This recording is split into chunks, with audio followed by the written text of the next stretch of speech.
Hey everyone, Brian here. Quick update on the Craftsman truck. Shifter is finished. I got brakes. Brake rod is right there.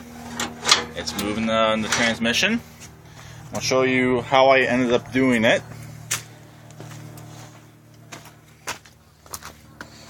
I used a stock brake style piece right there. I don't have a spring on there right now. And I have this little piece right here that actually came off of a MTD mower deck. So I was originally going to use that eyelet piece, or that closed-in piece like I used up at the front, or what I used on my shifter. But it would not work because I need some play in the brakes for my clutch to work. So it works now though. I'm just getting ready to do a final paint job on the frame. I still got to install that piece right there to hold my shifter. I'm going to do that when I get back, when the paint's dry. Then I'm going to start the wiring. I'm going to lay in the loom. I have a trailer harness. That's how I'm going to get power from the front all the way to the back to my trailer style headlights or tail lights. And then I'm going to start the modifications on the hood, which shouldn't take me too long. It's all plastic. It drills relatively easy. So, good thing is, brakes will come on. Obviously, there's no keys in the axles right now, but that does not turn, which you want. Brakes off. Spins freely. A little bit of resistance because the tires are just sitting on there with no axle keys. But trust me, they do work. Also, I finally welded these bolts in from the underside. This one here, this one here. I'm tired of when I go to undo them slipping out. So I just put a little tack weld on them, holding them good.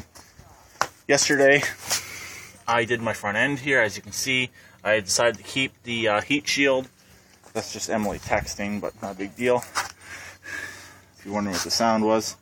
Also, this opening right here is my stereo opening.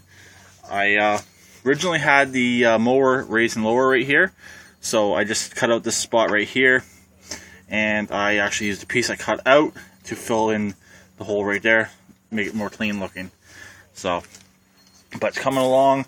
So the frame is done, brakes are done, shifter is done. Actually, it works better than the old shifter. And both the brakes and shifter are adjustable, so if they ever get out of tune a bit, you can adjust them at this end right here and that end right there on the shifter. And on the brake, you can adjust it up at the piece underneath the frame. So, and I have it all the way tight, so if I have to make it longer, I can make it longer, but I can't make it shorter without cutting it, which isn't a big deal. I had one minor hiccup on the shifter rod down at this end right here. I originally wanted this round rod to go in farther so I get a better weld on it, but I miscut it. What happened was this was in first gear, the rod, and I thought it was in reverse, which the training was in reverse, and I miscut it. Not a big deal. There's still about an inch to a little over an inch there of weld, so and it's holding perfectly fine anyways. But this transmission shifts nice. As far as it sounds like, I got all gears. So I know I got reverse, which is the main thing. I know I got a bunch of forward gears. The rear pulley is a 2.5. That's what I had to work with my engine. I would like to go a little bit smaller on the engine eventually, maybe a 4-inch or a maybe a 3.5 or 4.5 inch. I got a 5.5 on there right now. With the stock clutch setup, that's all you can fit on these Craftsmans unless you modify your clutch, which I did on the Racer, so on Mean and Green. So that's a 2.5. So it will be a bit faster than it was before, but it should be okay. With the transmission back farther, it should be quite a bit more stable. It actually looks physically like I'm moving it back and forth, and physically it is more stable than when I had the transmission approximately right here where this bar is. So that's pretty much it on this. Trailer hitch is all done and painted. I did find the receiver, found the piece for it. Obviously not going to put it on, but that's nice and solid. Stand on it, right on the hitch. more it's this plate here flexing than anything, and that's a little over 200 pounds on there, and I don't think this thing will ever see 200 pounds of tongue weight, but not bad at all. So that's pretty much it on this. So next step is to start the wiring. I would like to get all the wires ran today and get it, like I said, get a few little minor things buttoned up. I got my amplifier for my stereo system. I would like to get it not put in. I'd like to get it figured out and get the holes drilled for it. Just all little things now. It's the little things that take you the longest time, and the wiring, which I love doing the wiring, but it does take you the longest time.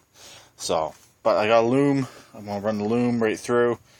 To the back, there's going to be a bunch of different feeds. The headlights will be their own, the tail lights are going to be their own feeds entirely.